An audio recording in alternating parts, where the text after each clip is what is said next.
चलो विद्यार्थी मित्रों, गायत्री विद्यालय नाम आपનું હાર્દિક સ્વાગત છે। મિત્રો આજે આપણે ધોરણ 8 ની અંદર વિજ્ઞાન વિષય બરાબર જેમાં આપણે પ્રથમ વિડિયોની અંદર જે આપણો પ્રથમ પ્રકરણ છે પાક ઉત્પાદન અને વ્યવસ્થાપન, તો એના વિશે આપણે થોડો ઘણો અભ્યાસ કરીએ। મિત્રો ત્યારે આપણે સમજાયા કે પાક એટલે શું, બરાબર, પાકનું ઉત્પાદન શા માટે વધારવું પડે છે અથવા તો શા માટે એ આવશ્યક છે, બરાબર, અને એની વ્યવસ્થાપન। તો આપણે ત્યારે ગુજ્જોને પહેલીને, બરાબર, તો ધ્યાન રાખજો મિત્રો, તમે જે થોડુંક શીખી ગયા છે એને હાઇલાઇટ કરતા તમે રિકેપિંગ કે ગુજ્જોને પહેલી એના કાકાના ખેતરે જાય છે તો ત્યાં કેટલાક ઓજારો હોય છે, સમજ્યા? અને એ પછી એને વિચાર આવે છે કે ઓજારોનો ઉપયોગ શું, બરાબર। પછી આપણે એ પણ જોયું કે આપણે ખોરાકની શા માટે જરૂર પડે છે, બરાબર, અને આપણે પૂર્વજો કેટલા હજાર વર્ષ પહેલા ખેતીવાડીની શરૂઆત કરી, કેવી રીતે કરી એ પણ આપણે જોયું મિત્રો। પછી ખેતીવાડીની અંદર કેટલાક તબક્કાઓ હોય છે અને એ તબક્કાઓની ચર્ચા આપણે ખાસ કરવાની। આપણે એ પણ જોયું જેમાં પહેલું ભૂમિને તૈયાર કરવી, યાદ રાખજો મિત્રો, એટલે કે જમીનનું ખેડાણ કરવું। આપણે એ પણ જોયું કે જમીનને શા માટે ખેડવી પડે છે અથવા તો ખેડાણ કરવું શા માટે જરૂરી છે। છેલ્લે આપણે એ પણ જોયું મિત્રો કે જમીનને શા માટે ઓછી નરમ બનાવવામાં આવે છે, ઉલટ સુલટ શા માટે કરવામાં આવે છે એનું પણ આપણે કારણ જોયું। મિત્રો લાસ્ટ આપણે જ્યાં સુધી પ્રથમ વિડિયોની અંદર સમજાવ્યું ત્યાં સુધી તમને જે પીડીએફ છે મોકલેલી છે, બરાબર, અને એમાં જે પ્રશ્નો હતા આપણે જે સમજાવ્યું તેમાંથી તમને આપેલા હતા, તમે સારી રીતે એને લેખા હશો, બરાબર, અને સારી રીતે તૈયાર પણ કરતા હશો। જો ધ્યાન રાખજો મિત્રો, હવે આ રીતે તમને સમજાવ્યું વિડિયોમાં અને પછી જેટલું ચાલ્યું એમાંથી પ્રશ્નો આપવામાં આવે છે કે તમારે તમારી નોટબુકમાં લખતું જવાનું સાથે સાથે, સમજાણું મિત્રો? જો ધ્યાન રાખજો। હવે આપણે ત્યાંથી આગળ વધીએ। આપણે જે ટોપિક પહોંચ્યા હતા મિત્રો એ હતું ઓઝાર। જો ધ્યાન રાખજો, છેલ્લો ટોપિક આપણે જે ચર્ચા કરી, બરાબર, એમાં આપણે વાડ વિશેની વાત કરતા હતા, તો હવે આપણે એમાં આવશે ઓઝાર। જો ધ્યાન રાખજો, તો આપણે જે ખેતીવાડીના તબક્કા છે એ તબક્કાઓને આપણે લખશું। પહેલો તમારો તબક્કો હતો ભૂમિને તૈયાર કરવી, તો ધ્યાન રાખજો, ભૂમિને તૈયાર કરવી, સમજાયું? બીજો તબક્કો ખેતીવાડીનો છે રોપણી। આપણે એને વાવણી પણ કહીએ છીએ મિત્રો। બીજ હોય એને રોપવામાં ના આવે, એને વાવવામાં, છોડ હોય એને રોપવામાં, તો ધ્યાન રાખજો, બરાબર। તમને વનસ્પતિના પ્રકાર ખબર છે, વૃક્ષ એટલે કે ઝાડ, છોડ, છોડ, વેલા, બરાબર છે? તો આ રીતે કેટલાક પાક એવા હોય છે કે જેને રોપીને તૈયાર કરવામાં આવે, કેટલાક પાક એવા હોય છે કે જેને બીજ વાવવામાં આવે, સમજાયું? પછીનો તબક્કો છે મિત્રો રોપણી પછી ખાતર આપવું, યાદ રાખજો, તે કુદરતી પણ હોઈ શકે અને કૃત્રિમ પણ હોઈ શકે, સમજાયું મિત્રો? એ પછીનો તબક્કો છે એ સિંચાઈ છે કે જેમાં પાકને પાણી પૂરું પાડવું, બરાબર। એ પછીનો જે તબક્કો છે એ નિંદામણ છે, ક્यों? અને લાસ્ટ જે તમારો તબક્કો આવ્યો છે વ્યવસ્થાપન, એટલે કે એનો સંગ્રહ, જે પાક તૈયાર થઈ ગયો એનો સંગ્રહ કેવી રીતે, સમજાય? બરાબર। અને એટલે તમે એક એ પણ વચ્ચે લઈ શકો, લણણી પણ કરી શકો, એટલે કે જે આપણા પાક તૈયાર થઈ પછી એની કાપણી કરીએ છીએ તે, બરાબર, જે ગુંડા અને વગેરે થતા હોય છે, અને છેલ્લે પછી તમે કરી શકો સંગ્રહ, એમ પણ લઈ શકો વચ્ચે, સમજાણું મિત્રો? તો આપણા આ પાઠની અંદર કેટલા તબક્કા વિશે શીખવાનું છે। એમાં આપણે પ્રથમ તબક્કો મિત્રો શીખી ગયા કે ભૂમિને તૈયાર કરવી, તેના માટે જમીનને કેવી રીતે ખેડવી, કયા ઓજાર વડે ખેડવી, શું કરવું, જમીનને સમથળ કરવા માટે, બરાબર, આપણે લાસ્ટમાં જોયું હતું કે કયા ઓજારનો ઉપયોગ થાય છે, તો તમે કીધું હતું સમા, બરાબર ને, અને તમારા પાઠ્યપુસ્તકમાં પણ છે તમે જોયું। તો હવે આપણે જે આપણો ટોપિક છે ઓજાર, ધ્યાન રાખજો કે આપણે ખેતીવાડીની અંદર જુદા જુદા પ્રકારના ઓજારો વપરાય છે, જુદી જુદી પદ્ધતિઓમાં। જો ધ્યાન રાખજો, વાવણી કરવા માટે અલગ પ્રકારના ઓજારો હોય, ખેડવા માટે અલગ પ્રકારના ઓજારો હોય। આપણે એ પણ જોયું કે જમીનને જ્યારે ખેડવામાં આવે તો મોટા મોટા માટીના જે પેલા હોય છે, બરાબર, જેને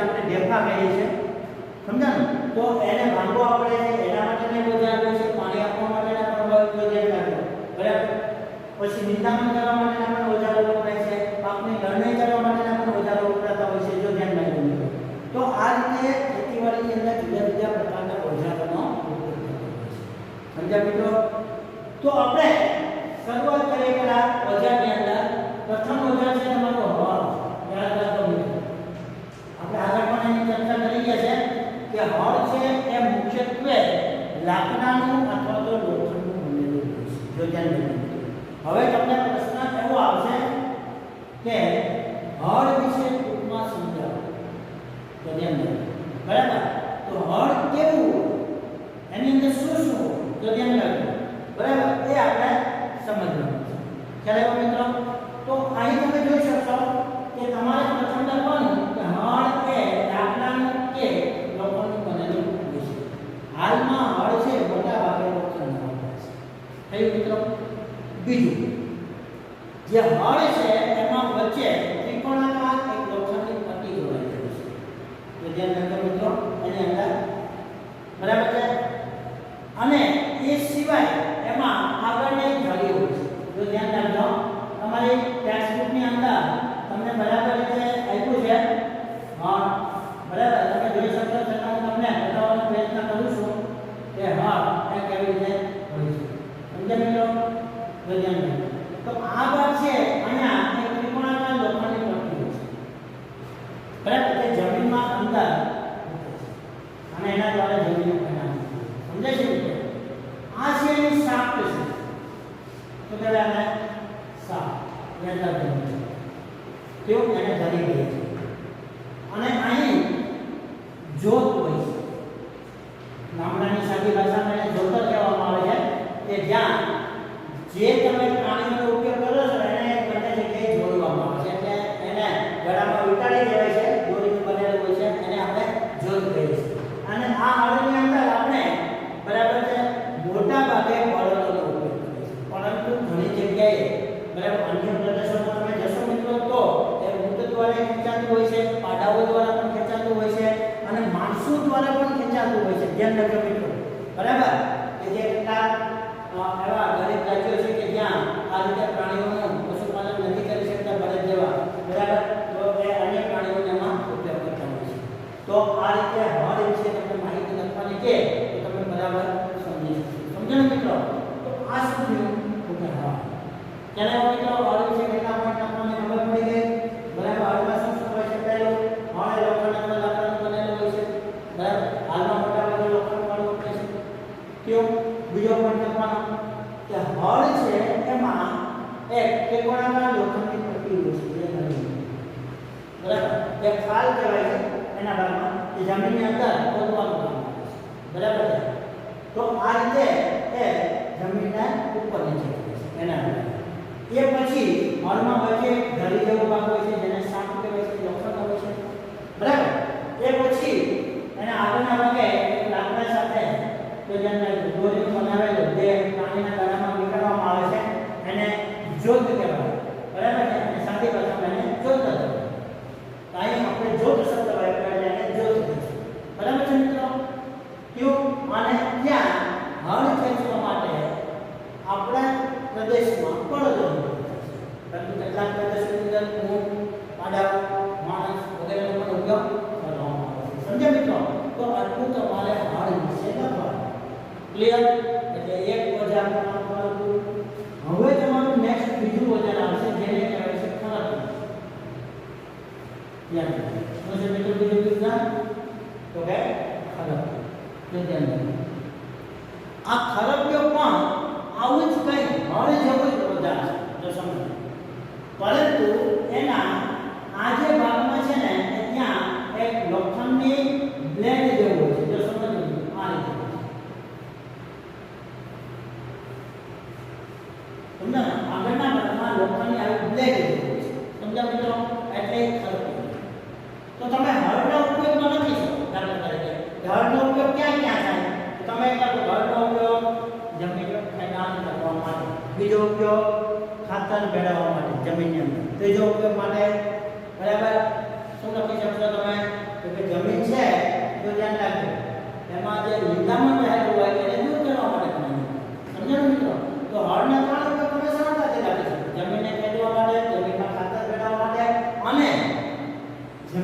નિંદામણ દૂર કરવામાં આવે. થયું? એ પણ તમે આ વિષયની ટૂંકમાં લખી શકો એનો ઉપયોગ. હવે આપણે ખરપિયાની વાત કરીએ. બરાબર છે? તો જે આ ખરપિયો છે, બરાબર, એનો ઉપયોગ શું? તો પહેલા તમારે જોવાનું કે ખરપિયો કયા પ્રકારનો છે. તો એમાં પણ ખરપિયાની રચના છે મોટા ભાગે હળદ જેવી હોય છે. બરાબર? પણ ખરપિયામાં નીચેના ભાગે એક લોખંડની પ્લેટ જેવું લાગેલું છે. બરાબર છે? અને એ જમીનમાં રહેલા જે ભેફાઓ છે એને ભાંગે છે. બરાબર છે? એ ઉપરાંત જે નિંદામણ છે પણ દૂર કરે છે, જમીનને સમતળ પણ કરતું જાય છે. તો ધ્યાન રાખો. આવા ઘણા બધા પ્રકારના કાર્યો કરવા માટે આ ખરપિયાનો ઉપયોગ થતો હોય છે. તો તમારા પાઠ્યપુસ્તકની અંદર એ ખરપિયાની આકૃતિ આપી છે, એના વિશેની માહિતી પણ તમને આપેલી છે. તમે બધો વાંચો એટલે તમને એમાં એ સમજાઈ જશે. બરાબર? અહીં તમે એ જોઈ શકશો કે કોઈ પણ ઓજાર વિશે માહિતી લખવી તો કેટલા પોઈન્ટ લખવા એવું તમને સમજાય. તો તમારા પ્રશ્નો આ રીતે કરશે મિત્રો ઓજારની અંદર કે ખરપિયા વિશે નોંધ લખો, હળ વિશે નોંધ લખો, દાંતી એટલે કે કલ્ટીવેટર નીચે બરાબર વિશે નોંધ લખો. તો ધ્યાન રાખજો. તો આજે કઈ છે, બરાબર છે, એના વિશેની આપણે નોંધ લખવાની. તો આમાં તમે 4-5 મિનિટ લખાય. આમાં પણ તમે લખી શકશો મિત્રો કે ખરપિયો એ લગભગ હળ જેવો જ આકાર ધરાવે છે. સમજાયું? પછી તમારે લખવાનું એમાં નીચેના ભાગે લોખંડની પ્લેટ જેવું રાખવાનું છે. કેવું? અને આ જ રીતે તેને પણ પ્રાણીઓ દ્વારા ખેંચીને ખેતરમાં ચલાવવામાં આવે. પછી તેનો ઉપયોગ પણ તમે લખી શકશો કે તે ઢેફા ભાગમાં ઉપયોગી છે. બરાબર છે? તો જમીનને સમતળ કરે એટલે એના માટે પણ પ્લેટ જેવું સાધન છે એને સમાંતર કરતું જાય છે. સમજાયું મિત્રો? તો આ રીતે એનો ઉપયોગ થતો હોય છે. કેવું? હવે તમારો ત્રીજો છે એનો ઓજાર કલ્ટીવેટર. કલ્ટીવેટર એને આપણે સાદી ભાષામાં દાંતી કહીએ છીએ. સમજાયું? તો ધ્યાન રાખો. તો આપણે ભૂમિને તૈયાર કરવા માટે કયા કયા ઓજારો વપરાય એની જ ચર્ચા કરીશું. ઓજારો તો ઘણા બધા આવશે મિત્રો. વાવણી કરવા માટે ઓજારો ક્યાં વપરાય? બરાબર છે? ખાતર આપવા માટે શેનો ઉપયોગ કરી શકાય? દવાનો છંટકાવ કરીએ તો તમને ખબર છે મિત્રો. અને તમને તો હવે ખ્યાલ જ છે. અને ખાસ કરીને ગામડામાં રહેતા વિદ્યાર્થીઓ કે જે બરાબર આવી ખેતીવાડી હોય એની અંદર ધ્યાન આપતા હોય છે, તેને ખબર જ હોય છે જુદા જુદા ઓજારોની. બરાબર? તો એનો ઉપયોગ પણ સમજી શકતા હોય છે. મિત્રો તો હવે આપણે આગળ જઈએ. તો ધ્યાન રાખો. કલ્ટીવેટર એટલે કે દાંતી, એનો ઉપયોગ શું? મોટા ભાગે મિત્રો આજના યુગમાં ખેતીવાડીમાં મોટા ભાગના કામ ટ્રેક્ટર વડે છે.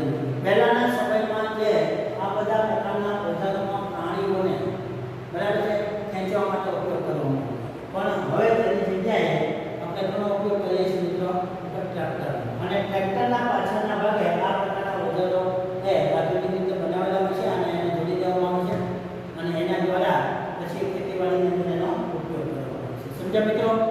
તો હવે તમે કલ્ટીવેટર વિશે વાત કરશો તો તમને એમાં આકૃતિમાં બતાવેલું છે કલ્ટીવેટર કેવા પ્રકારનું હોય છે મિત્રો.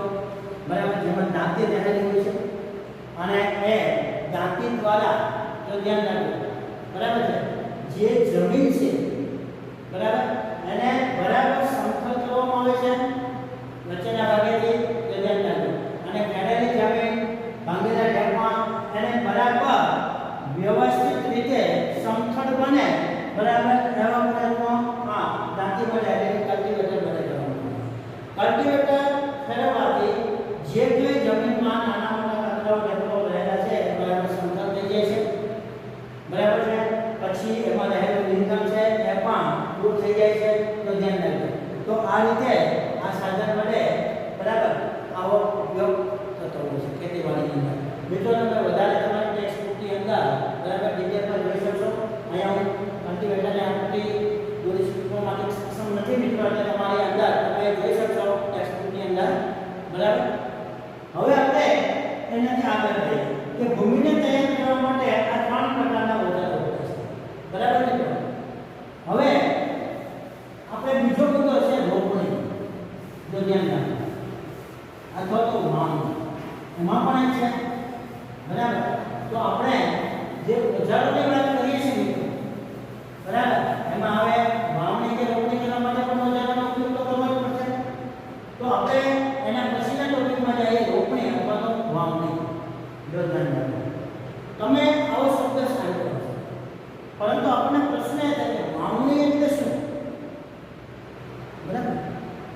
મિત્રો તમે જોયું હશે કે જ્યારે આપણે જમીનને ખેતીને બરાબર તૈયાર કરી હોય, બરાબર, અત્યારે મોટાભાગે આપણે બધાએ તૈયાર કરીને રાખી જ છે, અને જે જગ્યાએ થોડા દિવસ પહેલા વરસાદ થઈ ગયો છે ત્યાં એની વાવણી પણ થઈ ગઈ છે મિત્રો, પરંતુ હજી કેટલાક વિસ્તારોમાં જે વરસાદ નથી થયો ત્યાં વાવણી કરવાની બાકી છે.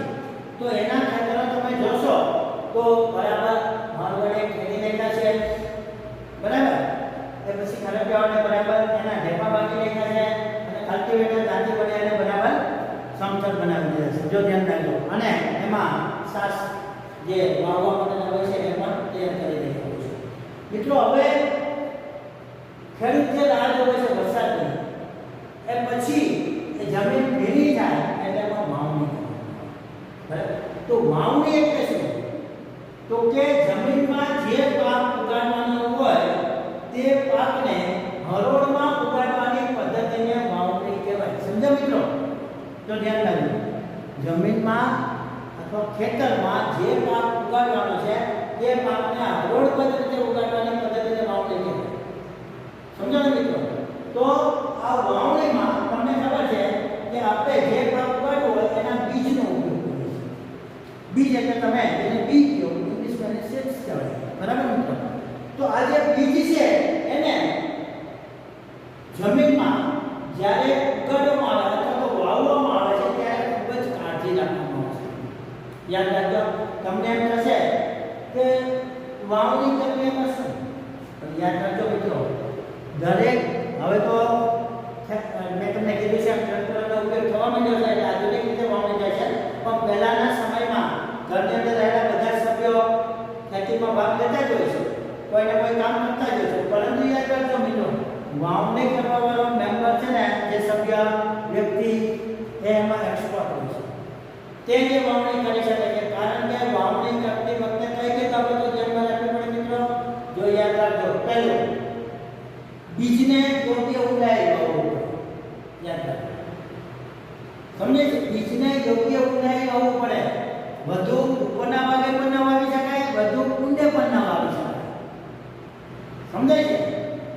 એના પણ કારણો છે. વધુ ઊંડાઈ વાવે તો બીજ છે અંકુરિત નહીં થઈ શકે, ઉપરના ભાગે વાવશે તો કઈ વધુ વરસાદ પડે તો આની સાથે એ ધોવાઈ જાય અથવા તો પક્ષીઓ દ્વારા એ નાશ પામે. જો સમજો, બરાબર, ખોરાક બની જાય એટલે એને યોગ્ય ઊંડાઈ વાવવું. બીજું, બીજ વાવવામાં આવે ત્યારે એને યોગ્ય અંતરે વાવવું.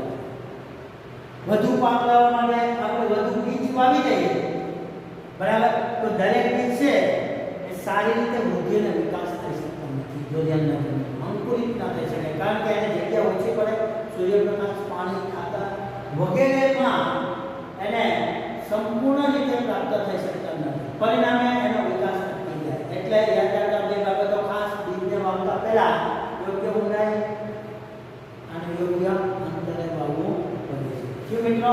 એટલે વાવણી કરતી વખતે આ ખાસ ધ્યાન રાખવું. તો વાવણી માટે વપરાતા ઓજારોને આપણે શું કહીએ છીએ મિત્રો?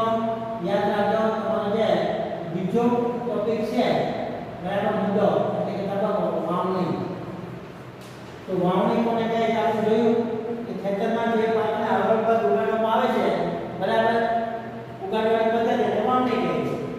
હવે એના માટે જે ઓજારો વપરાય છે એ શું છે? તો કે વાવણીઓ. યાદ રાખો, ઓજાર છે એ શું છે મિત્રો? તો વાવણી. હવે તમે જોઈ શકો છો વાવણીઓ કેવો, બરાબર, તો અત્યારે તો ટ્રેક્ટરોની અંદર પાછળ જોડાયેલું હોય છે, બરાબર, પણ એમાં તમે જોશો તો આ રીતે હવે તો લોખંડમાં આવે છે, એ લાકડાનું છે, બરાબર, પહેલાના સમયમાં, અને એમાં આ રીતે 4 થી 5 જો ધ્યાન રાખજો એ લોખંડની પાઇપ ગોઠવેલી હોય છે, અને આ જમીનમાં નીચે હોય છે, જો ધ્યાન રાખજો. અને અહીં, બરાબર, તમને સારી રીતે જમીનમાં દેખાય એ રીતે સમજાવું કે આ રીતે લોખંડની પાઇપ છે, બરાબર, અને ત્યાંથી જમીનમાં આ રીતે જો ધ્યાન રાખજો. હવે બધાને એકબીજા સાથે આ રીતે લોખંડની નક્કી દો, અને અહીંયા કોરણી જેવો ભાગ હોય છે, કોરણી આકારનો, જેને કોરણી કહેવાય છે. યાદ રાખજો કયો? અને આ બધી પાઇપ છે લોખંડની, જેની અંદર બીજને અંદર દાખલ કરવામાં આવે છે. અને એના દ્વારા એ બીજ જમીનમાં યોગ્ય અંતરે અને યોગ્ય ઊંડાઈએ ઉગાડી શકે. સમજાય છે મિત્રો? તો આ પ્રકારની વાવણીઓ છે અને આના આગળના ભાગે અહીંયા તો ધ્યાન રાખજો કે જોત સાથે જે કંઈ પ્રાણીઓનો ઉપયોગ થતો હોય છે, પરંતુ હવે તો આ ટ્રેક્ટરની પાછળ જોવામાં આવે છે. આને ખૂબ જ આધુનિક છે મિત્રો, બરાબર. એમાં પહેલાથી જે રીતે બીજ છે એનો યોગ્ય જથ્થો પણ એમાં નાખી દેવામાં આવે છે અને એના જે ટાઈમિંગ ગોઠવેલો હોય એ પ્રમાણે દરેકમાંથી બીજ છે યોગ્ય અંતરે અને યોગ્ય ઊંડાઈએ નીચે જમીનમાં રોવાતું હોય છે. સમજો ને મિત્રો? પણ પહેલાના સમયમાં આ વાવણી કરવી ખૂબ જ કઠિન હતી. જો ધ્યાન રાખજો. તો આની વાવણી માટે વપરાતા ઓજારને શું કહે છે? તો કે વાવણી. વાવણી એટલે કોઈ સમજાવો મિત્રો? તમે જોઈ શકો છો, તમારી ટેક્સ્ટબુકમાં પણ તમે જોઈ શકો છો અને આકૃતિ આપેલી છે એટલે બરાબર. હવે વાવણી કરતી વખતે શું કરવામાં આવે છે? તો તમારે પહેલા જે વાવણી માટે વપરાતા ઓજારને વાવણીઓ કહે છે અને આ વાવણીઓમાં જો ધ્યાન રાખજો, એક લોખંડની લાકડાની ધરી હોય છે અને એના ઉપરના ભાગે લોખંડની નળી વગેરે પાઇપ રાખેલી હોય છે. જો ધ્યાન રાખજો. અને ચારે પાઇપ કે 5 પાઇપ જે હોય એની ઉપરના ભાગે ઘણી આકારનો એક જે ગોળાકાર ભાગ હોય છે જેને બરાબર શું કહેવામાં આવે છે? તો કે વાવણી એટલે કે બીજ ઉગાડવા માટેનું પાત્ર અને જમીનમાં નીચેના ભાગે પાઇપ ગોઠવેલી હોય છે. બરાબર.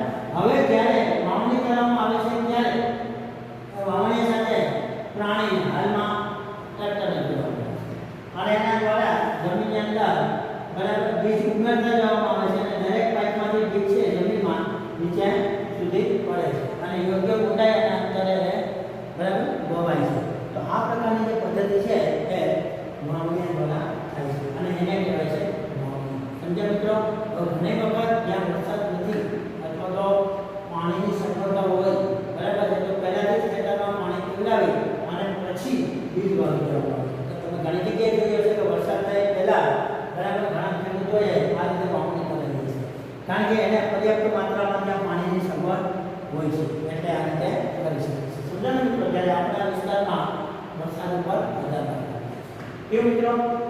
હવે આપણે આગળ જોશું તો આ વાવણી એટલે કે રોપણી. હવે રોપણી માટે એક શબ્દ તમને કહીએ. રોપણી શબ્દ થોડો અલગ પડે છે કારણ કે કેટલાક શાકભાજીના છોડ છે બરાબર છે, મરચી છે, રીંગણી છે, તે ધ્યાન રાખજો બરાબર, ટામેટી છે, આવા બધા છોડ છે ને એના સૌપ્રથમ ધરું ક્યારે કરવામાં આવે છે મિત્રો યાદ રાખજો. હવે હું તમને બીજ વિશે થોડીક માહિતી આપું બરાબર.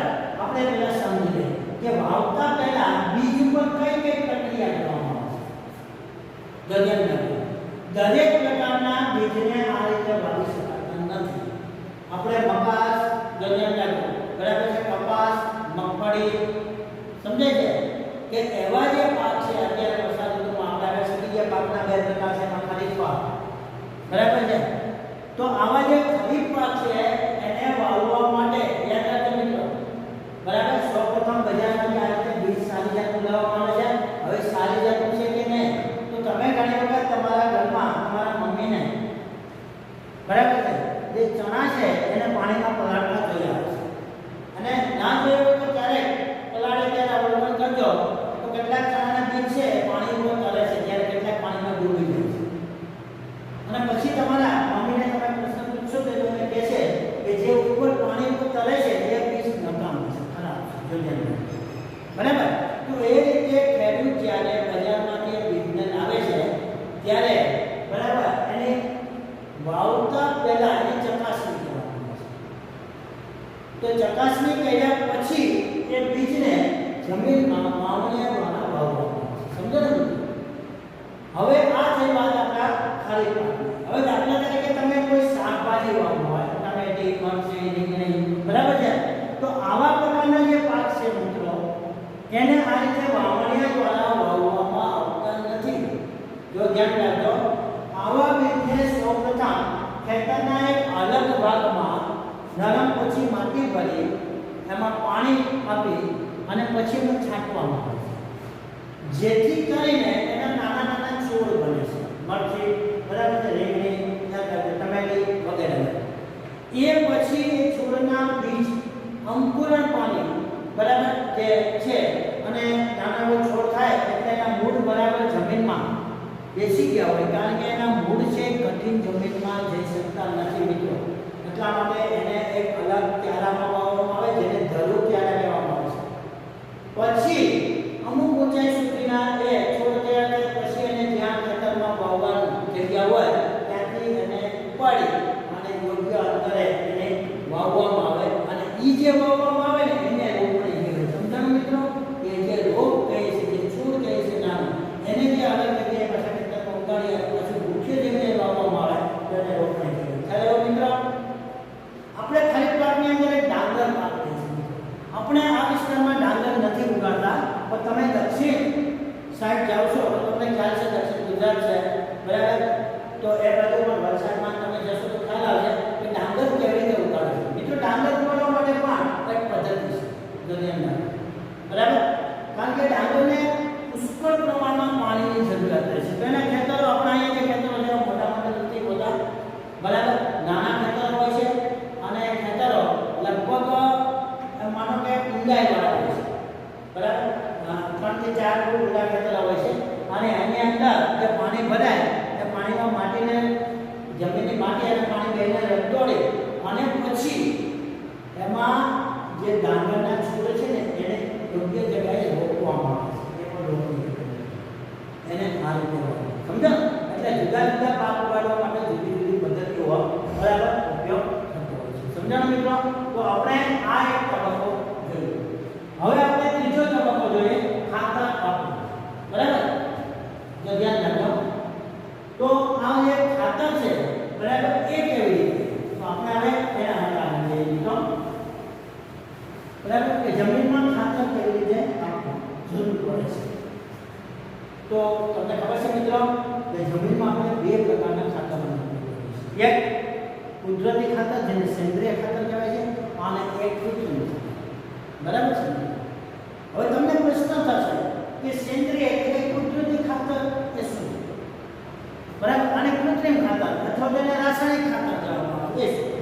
તો યાદ રાખજો મિત્રો, પ્રાણીઓના મળ મૂત્ર સમજે છે કે કૃષિ કચરો જે એકઠો થઈ અને એના કોહવટથી જે પદાર્થ, જે કાર્બનિક પદાર્થ તૈયાર થાય છે, યાદ રાખજો મિત્રો બરાબર, જે કાર્બનિક પદાર્થ બને છે એ છે સેન્દ્રિય અથવા કુદરતી ખાતર. જો ધ્યાન રાખજો બરાબર.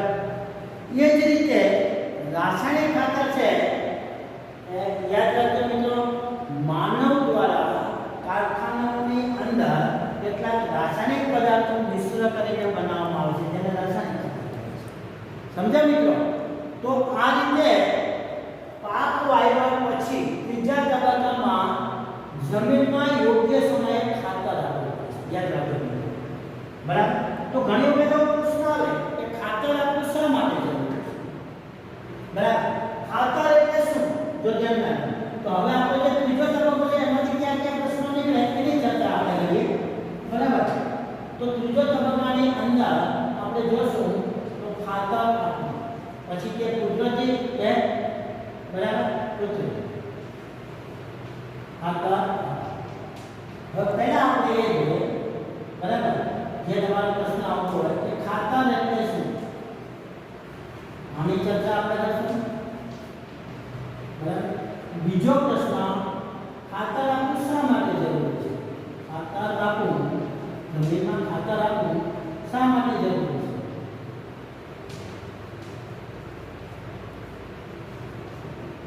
કેમ શા માટે જરૂરી છે?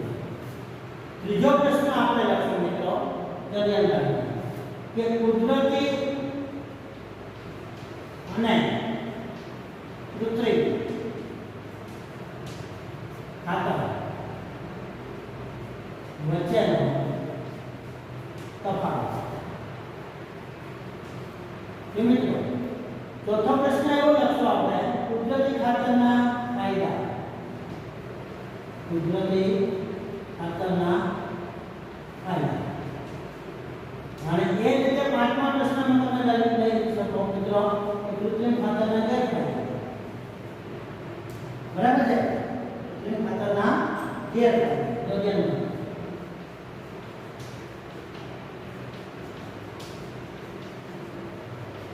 તો મિત્રો તો આટલા પ્રશ્નોને આપણે આ ટોપિકની અંદર તબક્કાવાર ચર્ચા કરવાની છે. સમજ્યા મિત્રો? બહુ શોર્ટ છે, આપણે એને જોઈએ. બરાબર? જો પહેલું ખાતર એટલે શું? તો મેં તમને કીધું છે કે જમીનમાં જે કાર્બનિક પદાર્થ ઉમેરવામાં આવે છે જેના દ્વારા છોડને જરૂરી તત્વો મળી રહે છે તેને કહેવાય ખાતર. બરાબર? અથવા એને બીજી રીતે બોલો તો જમીનમાં ઉગાડેલા પાકને જરૂરી પોષક તત્વો પૂરા પાડતા કાર્બનિક પદાર્થને ખાતર કહે છે. સમજાયું મિત્રો? બરાબર? ખાતર એટલે શું? બે રીતેની વ્યાખ્યા લખી છે. હવે ત્રીજું આ પ્રશ્ન જવાબ, ખાતર આપવું શા માટે જરૂરી છે? સમજ્યા મિત્રો? તો એના માટેનો જવાબ એમ લખી શકાય કે જમીનમાં વારંવાર પાક લેવાથી જમીનમાં રહેલા જરૂરી પોષક તત્વો છે એ અમુક સમય પછી વપરાય છે. તો આ પોષક તત્વો વપરાઈ ગયા પછી જો એમાં પાક ઉગાડવામાં આવે તો પાકનું સારું ઉત્પાદન વધુ ઉત્પાદન મેળવી શકાતું નથી. પરિણામે પાક છે એ નિષ્ફળ જવાની પણ શક્યતા રહે. તેથી પાકનો વિકાસ વૃદ્ધિ સારી રીતે થાય અને પૂરતા પ્રમાણમાં પોષક તત્વો મળી રહે તે માટે જમીનમાં અથવા તો પાકને ખાતર આપવું જરૂરી છે. સમજ્યા મિત્રો? ક્લિયર? બરાબર? શબ્દ યાદ રાખજો મિત્રો. બે ત્રણ વખત રિપીટ કરી લેજો. તમે વારંવાર જોઈ લેજો. બરાબર? હવે તમને પૂછવામાં આવે કે કુદરતી ખાતર અને કૃત્રિમ ખાતર વચ્ચેનો તફાવત શું? પરંતુ એ તફાવત સમજતા પહેલા આપણે એના ફાયદા અને ગેરફાયદા સમજી લે તો હું એમ માનું છું મિત્રો આના ઉપર તમને તફાવત આવડી જશે. તો આપણે પહેલા એ સમજીએ કે કુદરતી ખાતરના ફાયદા શું?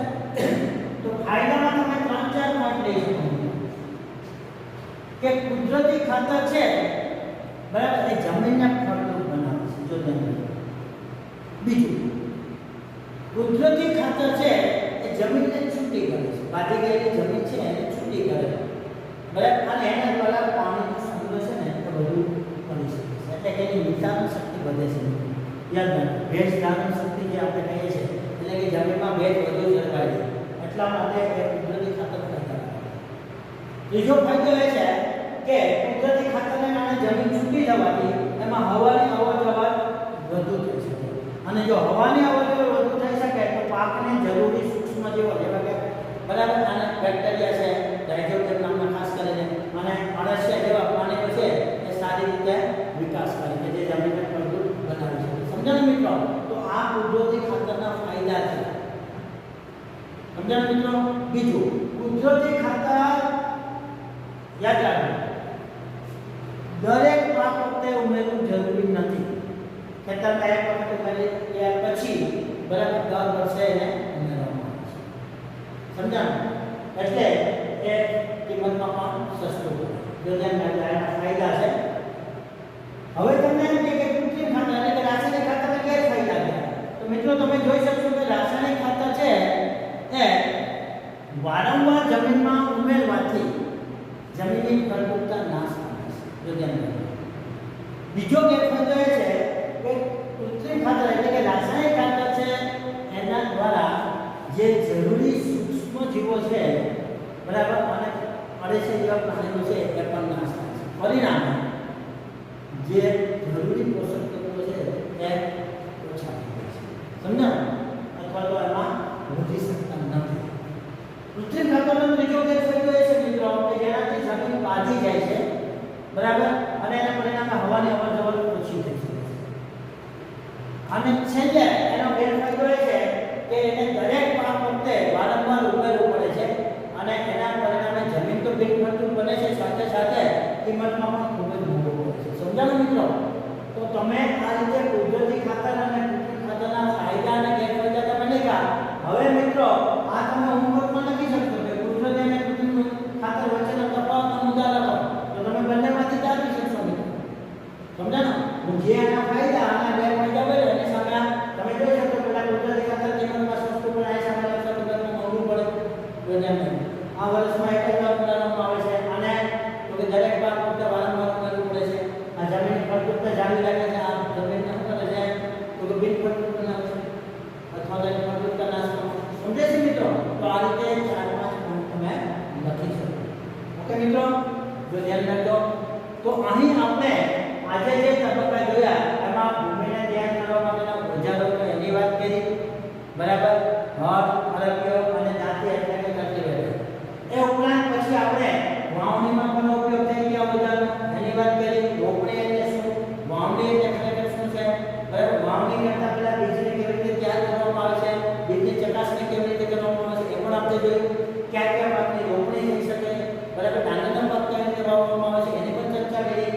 અને એ પછી ખાતરની બાબતમાં આપણે વાત કરી મિત્રો, બરાબર. કે ખાતર એ શું છે, તો આપણે જે ખાતરના મુખ્યત્વે બે પ્રકાર છે, કુદરતી અને કૃત્રિમ ખાતર. એ પછી ખાતર એટલે શું, એની વ્યાખ્યા સમજ્યા. ખાતર છે એ જમીનમાં શા માટે ઉમેરવાની જરૂર પડે છે એનું કારણ પણ સમજ્યા. પછી એ કુદરતી અને કૃત્રિમ ખાતરના ફાયદા કેવી રીતે જોયા અને એની સાથે એને બંને વચ્ચેના ભેદ એટલે કે તફાવત પણ આપણે જોયું. સમજ્યા મિત્રો? તો આટલી જે આપણે ડિસ્કસ જે ચર્ચા કરી છે, બરાબર, એમાંથી જે પ્રશ્નો આપણે તૈયાર કર્યા છે એ પ્રશ્નો હું તમને નેક્સ્ટ શનિવારે પીડીએફમાં મોકલીશ.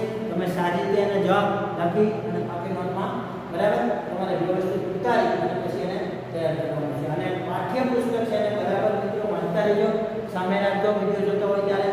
ઓકે મિત્રો, બાય.